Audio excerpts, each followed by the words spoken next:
tout le monde! Je suis très contente de vous retrouver aujourd'hui dans une nouvelle vidéo où cette fois-ci nous allons faire un petit peu l'état des lieux des lectures que j'ai faites en décembre. Pour ce mois de décembre, j'ai fait 6 lectures, sachant que la première lecture, en vrai, il m'en restait pas tant que ça à lire quand décembre est arrivé. Donc bon, est-ce qu'elle compte vraiment? On dit que oui, mais bon, en vrai, j'ai dû la lire sur 3 jours en décembre, donc bon, tranquille. Mais 6 lectures, donc je suis plutôt contente de cette fin d'année. Franchement, ça fait partie des bons mois avec 6 lectures parce que j'ai vraiment eu des mois où je lisais très très peu, donc là, avec 6, ouais, je suis fière de moi, ouais, effectivement. Sans plus attendre, commençons tout de suite avec le premier livre. Comme je vous disais, le premier livre, finalement, ça a été vraiment juste la fin de lecture qui s'est faite sur décembre et je n'en ai pas lu grand chose sur ce mois-ci. Et en plus, je vous l'ai déjà présenté puisque c'était le dernier livre qui faisait partie de mon Pumpkin Autumn Challenge. Il s'agit du tome 3 du Sorceleur, écrit par Andrzej Sapkowski et publié aux éditions Brajlon.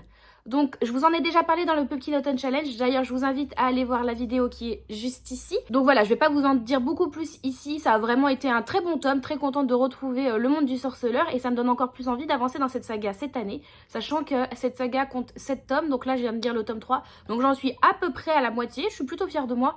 Donc est-ce que vous pensez que c'est possible que je termine cette saga dans l'année ? Moi j'y crois, j'ai envie d'y croire en tout cas. Sachant que oui, il reste 4 tomes, donc si je me dis que je me fais un tome par trimestre, on est bon en vrai. On est très très bon. Est-ce que je me ferais pas ça? En tout cas voilà, si vous avez aimé la série Le Sorceleur, je vous invite grandement à lire la saga, elle est vraiment très bonne. C'est de la bonne fantaisie, on y retrouve tout ce qu'on aime, et puis notre personnage principal est toujours aussi intéressant à suivre avec son caractère un peu grognon, mais finalement c'est un gros nounours. Voilà, en tout cas une très bonne saga, et contente qu'on rentre enfin dans le vif du sujet dans ce tome 3. Une fois Le Sorceleur fini, j'ai voulu un petit peu rester dans un domaine de fantaisie, mais cette fois-ci rien à voir puisque je suis passée du côté young adulte avec Enchantment of Ravens, écrit par Margaret Rogerson et publié aux éditions Big Bang. Donc en plus c'est la version Tok Tok, donc elle est quand même très très belle, regardez-moi ça, elle chatoie. Donc dans celui-ci, nous suivons notre héroïne Isobel qui est une humaine très très douée pour la peinture. C'est une peintre avérée. Et elle a des clients un petit peu particuliers puisque ses plus fidèles clients sont des faées. Effectivement, nous évoluons dans un monde où humains et faées vivent ensemble, sont amenés à vivre ensemble, c'est-à-dire que les faées sont des êtres immortels qui, malgré qu'ils semblent magnifiques, resplendissants, en fait semblent plutôt être des êtres assez horribles. Quand on les présente finalement, quand on montre leur vrai visage, c'est plutôt des êtres squelettiques à moitié pourris, dégueulasses. Mais en tout cas voilà, Isobel, ses clients particuliers sont des faées. Et les faées, pour payer, en fait, ils ne payent pas avec de l'argent ou avec quoi que ce soit de ce type-là. Ils vont payer avec des enchantements. Ce qui fait qu'ils ont quand même le dessus sur les humains. Cependant, les faées ont aussi un gros point faible, c'est-à-dire qu'ils ne peuvent pratiquer aucune forme d'art humaine. C'est-à-dire que, par exemple, c'est pour ça qu'Isobel est très prisée. L'art de la peinture est totalement inaccessible pour les faées, comme l'art de la couture, comme l'art de la cuisine. Tout ce type d'art, ils ne peuvent pas le faire. Tout ce qui est typiquement invention humaine, ils en sont complètement incapables. Donc dans ce monde-là, Isobel va évoluer, va faire des peintures, jusqu'au jour où elle va avoir un client encore plus particulier que d'habitude, puisque c'est le prince de la cour d'automne qui va se présenter à elle pour lui demander un tableau. Cependant, celui-ci semble cacher quelque chose, et au moment où Isobel lui rend son tableau, il ne semble pas très satisfait. En effet, un regard particulier se dégage de ce tableau, quelque chose qu'il ne voulait pas qu'on voit se dégager de ce tableau. Il va donc retourner voir Isobel pour lui demander de rendre des comptes et venir à la cour d'automne pour être jugé. Cependant, leur périple jusqu'à la cour d'automne va être semé d'embûches et rien ne va vraiment se passer comme prévu. Voilà, un récit que j'ai beaucoup aimé, c'est un one-shot en plus, donc c'est parfait. Un écrit qui se lit très bien, il a eu beaucoup de mauvais retours finalement celui-ci. Je comprends pas vraiment parce que perso, effectivement, ça a été une lecture que j'ai vraiment appréciée. J'ai passé un très très bon moment de lecture dessus. Il se lit relativement vite. Après, c'est sûr que ça sera pas une lecture qui sera mémorable pour moi, c'est-à-dire que d'ici 2-3 mois, que l'eau aura un peu coulé sous les ponts et que le temps sera passé, je pense que j'aurais oublié les grandes lignes. Mais sur le moment, j'ai passé un bon moment de lecture et franchement, beaucoup de gens étaient en train de dire que Margaret Rogerson les avait déçus avec cet ouvrage-là. Après, il ne faut pas oublier que c'est son premier ouvrage qu'elle a écrit. Même si c'est pas le premier qui soit sorti en France, nous on a eu Sorcery of Thorns avant, celui-ci le premier qu'elle a écrit. Donc c'est sûr qu'il est peut-être un petit peu moins bon que Sorcery of Thorns, même si je ne trouve pas particulièrement qu'il soit moins bon que Sorcery of Thorns. Ici par exemple la romance est beaucoup plus mise en avant que Sorcery of Thorns. Mais après est-ce que c'est vraiment un point négatif? Je ne pense pas, c'est juste que c'est pas la même chose qui est mise en avant ici. Après petit point pour les grands fans d'Akotar, je trouve que ce tome-ci fait énormément penser au premier tome d'Akotar justement, avec notre héroïne Fer qui va être amenée à devoir aller à la cour, c'est quoi dans Akotar, la cour du printemps? Avec la cour de Tamlin, je ne sais plus quelle cour c'est. Ça fait 1 an que je l'ai lu, je m'en souviens déjà plus. Mais donc voilà, ça me faisait un petit peu penser à ça, où on a une humaine qui est amenée à devoir rentrer dans le monde des failles. Ça fait un petit peu ça, sauf que j'ai trouvé l'héroïne ici, Isobel, un peu plus fut-fut que Fer, que bon, Fer je l'aimais bien, mais pas non plus transcendante. Là j'aimais bien Isobel, elle avait du caractère et J'ai bien aimé le conflit qu'elle avait entre les sentiments qu'elle pouvait ressentir pour notre prince et finalement l'éducation en tant qu'humaine qu'elle avait et son savoir vis-à-vis des failles. J'ai trouvé ça vraiment intéressant. Un livre que je vous conseille fortement, un très bon moment de lecture, pas mémorable, mais franchement, il fait vraiment son boulot. Ensuite, j'ai voulu changer totalement d'univers et un petit peu rester dans la saison Halloween, Spooky, puisque c'est ma saison préférée de l'année, comme je vous disais après mon anniversaire. Mais c'est ma saison préférée de l'année, donc j'ai pas voulu tout de suite sortir de la saison Halloweenesque pour rentrer dans la saison de Noël. Donc comme on était encore dans la première moitié de décembre, je me suis dit, j'ai encore le droit. Officiellement, je suis sûre, je m'octroie ce droit de me dire qu'on est encore en période Halloweenesque et que la période de Noël n'est pas encore arrivée. Et donc c'est en me disant ça que j'ai commencé à lire Brume de Stephen King, publié aux éditions Albin Michel dans leur collection Wiz. Donc c'est un tout petit King, c'est ma meilleure amie qui me l'a prêté, donc comme ça je vais pouvoir lui rendre, enfin, parce que ça fait des mois et des mois qu'elle me l'a prêté. Pardon. Mais du coup comme ça je vais pouvoir lui rendre et ça m'a permis de lire un petit King parce que j'avais bien envie de relire un King, sauf que tous ceux que j'ai dans ma palle sont des belles bricasses et j'avais pas forcément envie de rentrer dans une bricasse de King. Donc celui-ci a fait parfaitement l'affaire. On est ici dans une petite ville qui s'appelle Bridgetown aux États-Unis où tout semble parfait, la vie assez idyllique, jusqu'au jour où une sorte de petit cyclone va passer et suite à ça une brume mystérieuse va complètement s'installer sur la ville, une brume opaque à travers laquelle on ne voit rien et qui ne semble pas vouloir partir. Donc c'est dans ce contexte-là que l'on va suivre David et son fils Billy, qui suite au cyclone sont partis au supermarché faire des courses pour renflouer un petit peu les placards, puisque on se dit qu'il y a moyen que peut-être on soit amené à être renfermé chez soi, donc on a besoin de refaire les courses. Sauf qu'ils ne sont pas les seuls à avoir eu cette idée-là de se rendre au supermarché, et il y a beaucoup de monde là-bas. La queue est très très longue au niveau des caisses, ils se disent qu'ils vont y passer énormément de temps. Et effectivement, ils vont y passer énormément de temps parce que la brume s'étant complètement installée, il n'est plus possible du tout de sortir du supermarché. On va donc suivre le père et son fils complètement enfermés dans ce supermarché avec un groupe de personnes totalement différentes. Des personnes qui veulent sortir, qui n'ont aucune autre envie que de sortir. Des personnes qui se disent qu'on va prendre son mal en patience. Quel autre choix avons-nous? Des personnes stressées, des personnes complètement blasées. Une autre personne, au contraire, qui va presque se plaire de la situation et dire qu'elle l'avait senti, qu'elle savait que ce jour allait venir et que des ombres maléfiques se sont placées sur cette ville. Et effectivement, cette brume, plus qu'être mystérieuse, semble être surtout dangereuse, et des êtres ont l'air de s'être développés en elle, ne voulant pas du bien aux humains. Ça a donc été un très bon livre pour moi, un très bon King que j'ai vraiment adoré. Comme je le disais sur Instagram, je pense que ce King-là peut être parfait par exemple pour les personnes qui sont intriguées de découvrir la plume de l'auteur, mais en même temps qui ont un petit peu peur d'avoir peur des autres Kings. Celui-ci, en plus d'avoir l'avantage d'être court quand même, il fait 280 pages, donc il est vraiment pas très long, sachant qu'au niveau de la présentation, vous voyez, on est quand même très aéré, donc ça se lit relativement vite, ce qui change un peu des bricasses de King qu'on peut avoir l'habitude de voir. Il se lit très vite et en plus on n'a pas vraiment de scènes gore, de grosses scènes explicatives, de scènes sanglantes, on n'a pas vraiment ça, donc je pense franchement que pour les personnes qui sont curieuses de King, ça peut faire l'affaire pour débuter. En plus la collection Wiz dans laquelle il est publié est une collection qui est plutôt à cible pour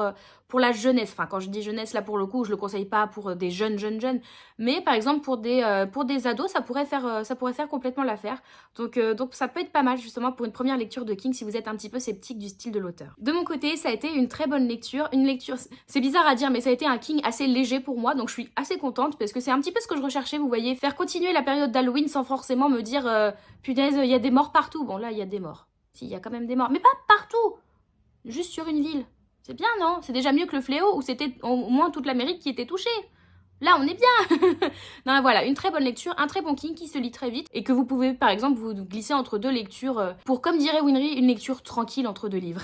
Et puis la lecture de Brume, ça m'a surtout permis de faire une lecture courte avant la super bricasse qui m'attendait juste après, puisque j'ai décidé d'enchaîner sur L'Empire du Vampire, écrit par J. Christophe et publié aux éditions de Saxis. Dans celui-ci, nous sommes dans un monde de fantaisie où le jour ne se lève plus. Cela fait 27 ans que le soleil n'existe plus et ce contexte particulier a permis aux vampires de proliférer et de vraiment, avec joie et bonheur, pouvoir exister à tout moment du jour, de la nuit, tout le temps. Nous suivons du coup notre héros Gabriel de Leon qui nous raconte dès le début son histoire. C'est-à-dire que Gabriel est assez âgé, il se retrouve enfermé et va devoir narrer son existence à un vampire qui veut l'écouter et qui dit que son impératrice lui demande de connaître la vie de Gabriel de A à Z. Gabriel va donc nous raconter son histoire sur 3 temporalités différentes. Donc on va avoir la première temporalité, celle où Gabriel est entretenu par le vampire pour lui raconter son histoire, celle de Gabriel jeune qui finalement va voir son destin complètement chamboulé, passant de jeune adolescent dans un petit village tranquille un peu pauvre à finalement ce qu'on appellera un saint d'argent lorsqu'il découvrira qu'il est mi-humain,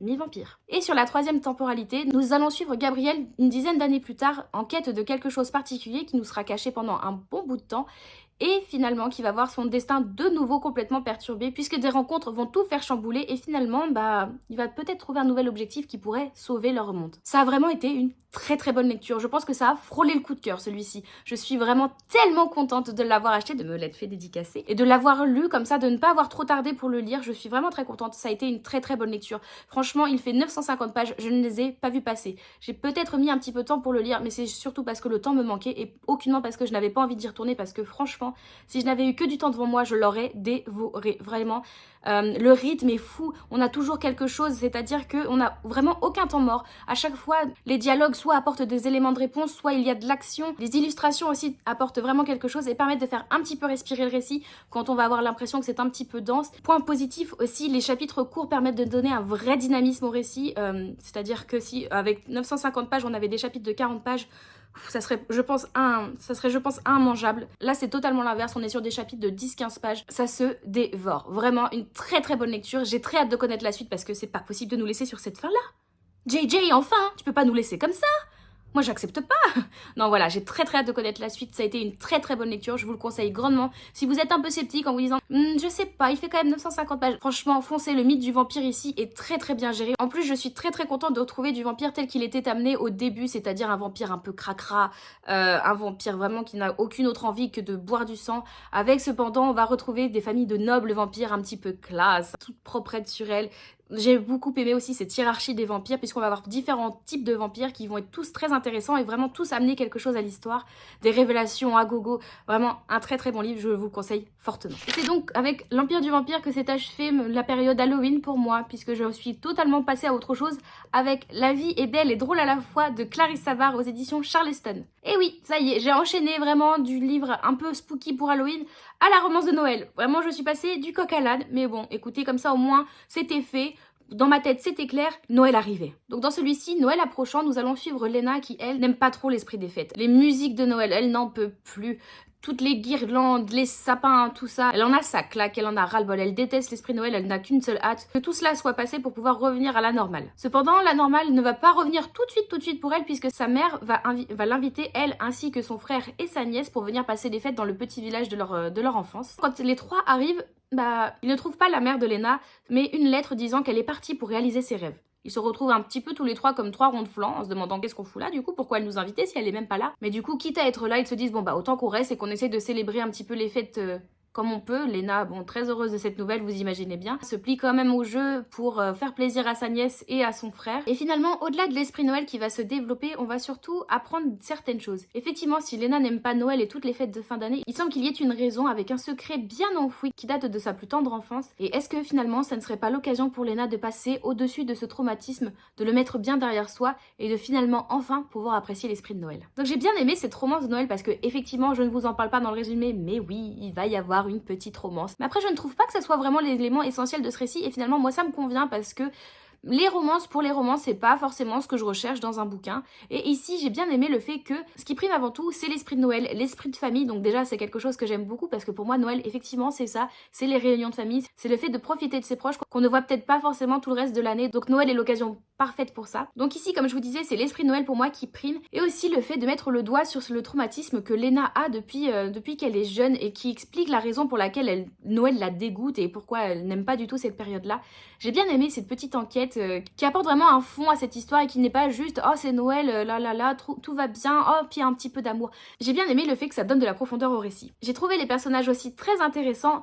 Petit bémol cependant pour moi, pour la nièce de Lena, je ne sais plus comment elle s'appelle, mais qui est une ado qui doit avoir 15-16 ans et qui pour le coup j'ai trouvé un petit peu cliché. Je me suis pas vue en elle, j'étais pas comme ça ado, je me suis pas vue en elle et je la trouvais un petit peu cliché. Après c'est pas grave, elle était cliché plutôt dans sa façon de parler plutôt que dans sa façon d'être, donc ça allait si c'était juste son discours qui était gênant, mais après ses actes étaient intéressants. On va ici parler de deuil, on va ici parler de tromperie, on va ici parler d'un possible divorce. Vraiment des thèmes très sérieux vont être abordés au-delà de la romance et de l'esprit de Noël. J'ai beaucoup aimé ce roman et je suis très contente d'avoir découvert la plume de Clarisse Sabar à travers ce livre qui me donne envie de découvrir encore d'autres livres d'elle. Pour terminer l'année, j'ai décidé de continuer une saga, donc comme ça, une saga de continuer et en plus une saga un petit peu doudou puisque j'ai décidé de lire le second tome des enquêtes de Jane Austen écrit par Julia Golding et publié aux éditions Albin Michel Jeunesse. Donc c'est le deuxième tome de cette collection des enquêtes de Jane Austen dont j'avais lu le premier tome en début d'été, je crois, quelque chose comme ça. J'avais un peu découvert ça par hasard. Vous savez, moi dès que je vois marqué Jane Austen sur une couverture, directement je suis intriguée et je suis obligée d'aller voir de quoi il en retourne. Et donc le premier tome comme ça m'avait un petit peu intriguée puisque c'est un jeunesse dans lequel nous allons suivre le personnage de Jane Austen. Effectivement ici c'est notre héroïne qui est amenée à mener l'enquête un petit peu à la Miss Marple, vous voyez. Dans ce second tome ça va toujours être le cas puisque notre héroïne Jane va être invitée avec sa sœur Cassandra pour aller participer à un bal dans leur ancienne école. Jane, elle, n'a pas vraiment de très bons souvenirs dans cette école, à l'inverse de Cassandra qui, elle, en garde de très bons souvenirs. Cassandra force un petit peu Jane du coup à venir avec elle et puis Jane, bon bah un peu malgré elle, va accompagner sa sœur pour lui faire plaisir. Sauf que ce bal ne va pas se passer exactement comme prévu puisqu'en effet, durant celui-ci, une des participantes va se retrouver à être volée. En effet, un de ses colliers très cher va se retrouver volé. Une enquête va donc être menée pour retrouver le voleur de ce dit collier et bah Jane, elle ne va pas pouvoir juste rester comme ça à regarder l'enquête se mener et elle va vouloir fourrer son nez dedans et mener elle-même son enquête puisqu'elle est persuadée qu'elle va pouvoir trouver des éléments que l'enquêteur en question ne va pas pouvoir trouver. Donc j'ai de nouveau adoré retrouver notre Jane. Elle a ici, je crois, 13 ans. Donc elle est encore toute jeune. Donc j'ai adoré retrouver notre Jane qui mène sa petite enquête, qui arrive à trouver des éléments. On va aussi retrouver des personnages du premier tome que j'avais beaucoup aimé et que je suis très contente de retrouver dans celui-ci. C'est vraiment tout doudou, tout léger, une très bonne lecture. Et franchement, il se lit très bien autant pour de la jeunesse puisqu'effectivement, je pense qu'il se lit très bien autant à partir de 12-13 ans que pour les adultes. Vraiment, c'est un petit cozy mystery mais en plus historique puisque ça se passe à l'époque de Jane Austen, donc j'aime beaucoup. Et le personnage en elle-même est vraiment super. Elle lance des petites piques à sa sœur par-ci par-là qui sont très bien trempées, que j'aime beaucoup. Mais en même temps, elle mène l'enquête, donc vraiment c'est super. Dans celui-ci, gros point bonus pour moi aussi, puisqu'on va dénoncer l'esclavagisme, puisqu'on va avoir un personnage noir qui va être un petit peu un serviteur. Et notre héroïne, Jane, ne va pas vraiment comprendre et va critiquer cela. Donc j'ai beaucoup aimé parce que je pense que pour les plus jeunes, ça peut être intéressant de comprendre que bah oui, ça existait et que oui, c'était déjà horrible. Nous allons aussi parler de la colonisation, puisque nous allons suivre une famille qui s'est enrichie en Inde, pas forcément pour les bonnes raisons. Donc c'est aussi un point important puisqu'on parle de cette famille qui s'est enrichie là-bas, mais finalement on le dénonce aussi, donc j'ai beaucoup aimé. Donc dans un petit livre, puisqu'il n'est pas très long et qu'en plus c'est très aéré, mais un petit livre qui est plein de bonnes choses, qui vraiment est tout doudou à lire, et j'ai déjà très hâte de découvrir le tome 3 de cette saga. Donc voilà, un très bon bilan pour moi pour décembre. Je suis très contente avec des lectures vraiment différentes. Attendez, je vais poser ça, c'est très lourd. Avec des lectures vraiment différentes que j'ai beaucoup appréciées. Vraiment tous des très bonnes lectures, d'autres plus que d'autres, mais vraiment aucune déception, à un mois relativement heureux pour moi en décembre.